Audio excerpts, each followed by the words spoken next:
The passage I'm going to share with you today is a tough one. It has been used through the centuries to uphold the sanctity of marriage. And well it should, because marriage is a wonderful gift from God that should be held with the highest respect and regard. It is wonderful. And in God's best, it is meant to go on getting better year after year after year, just like a fine wine. And it demands and needs to be protected and guarded at all costs. But at the same time, this passage has also been used to keep many unhappy and often abused men and women locked into the unhappy prison of loveless and abusive marriages. And those who manage to escape, those who are willing and have chosen to bear the label of divorce, they're loaded with guilt and shame. And many are chased away from the church. Now, the reality is, I have friends and family who are divorced, and some of those rank as some of those people who I most highly value in my life. The ones who've taught me so much as they've walked through their unbearable pain, and they have found Jesus' loving hand and his rescuing love in the midst of their nightmare. So what is Jesus really teaching in this passage about divorce? Is it just about divorce, or is there something deeper? Now, I don't pretend for a second to have the full picture on this.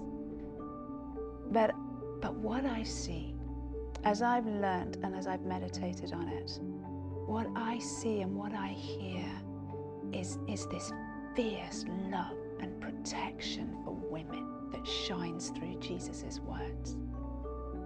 You know, in an era where women had almost no legal rights, they were like chattel. They had no legal protection. And a man could just cast them aside at any moment.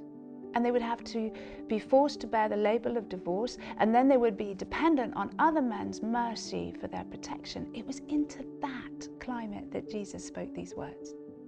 Into the accusation that lust is, the source of lust is in the body of a woman, in the body of another, an objective other. Rather than being cultivated in the heart of the beholder, it's in that climate that he speaks these words, and he says this: your ancestors have been taught never commit adultery. But I say to you, if you look with lust in your eye upon the body of a woman who is not your wife, you've already committed adultery with her in your heart. If your right eye seduces you to fall into sin, then go blind in your right eye. For you're better off losing sight in one eye than to have your whole body thrown into hell. If your right hand entices you to sin, then let it go limp and useless.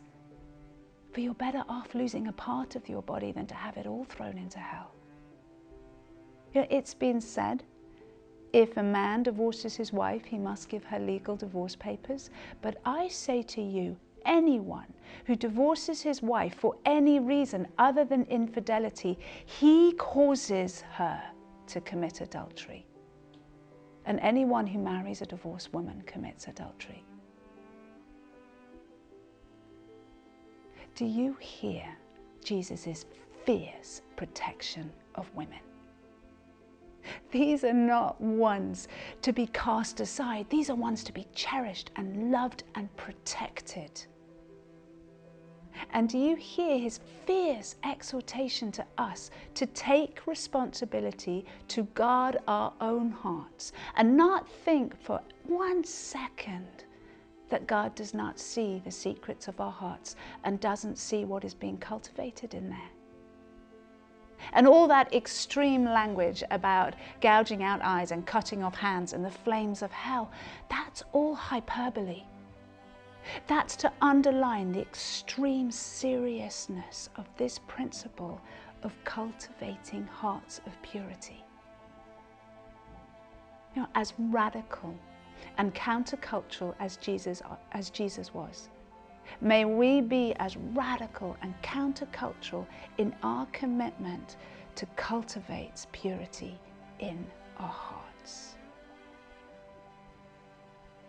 Amen.